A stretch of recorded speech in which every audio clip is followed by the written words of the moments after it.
افرو 25 نیسان 6 سال به سروغر دو ماهیه یا وصفیه بنی ویسی اندام سرکرداتی ایکتی نشتیمانی کردستان برپرسا مکتب شهیدین ایکتی در بازدبن.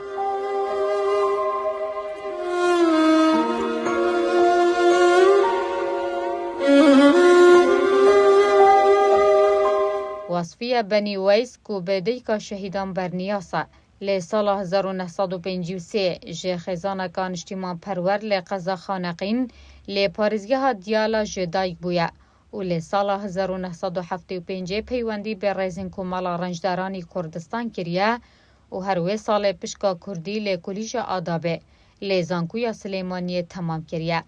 دیروکا پریماترسیا دست پیکا شورش و کمالا رنجدارین کردستانه ما مستا وصفیه اندامکا چالاکا رک خستنه و اندام دسته تنبیه کرنا تاوانباران بو و جه باوریا دنابرا چیا و باجیران دا بو.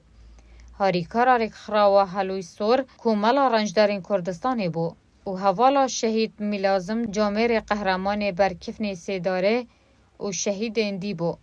لی سال 1993 برپرسا لقا کرکوک یا ایکتی جنین کردستانی بو.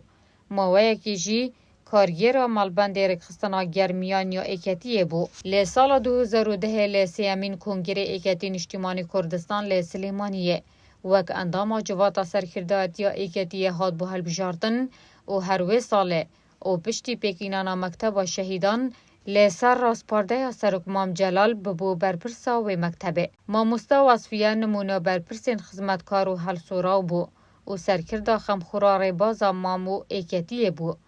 داوی جارجی هلگیرا ناسناو دیکا شهیدان بو. شوا 25 لی سر 26 حیوانی سانا 2016 لی نزیکی نحیا وارماوا لی قضا پشدر دوریدانه که هادنو چونه دا و غرا دو ماهیه کریه.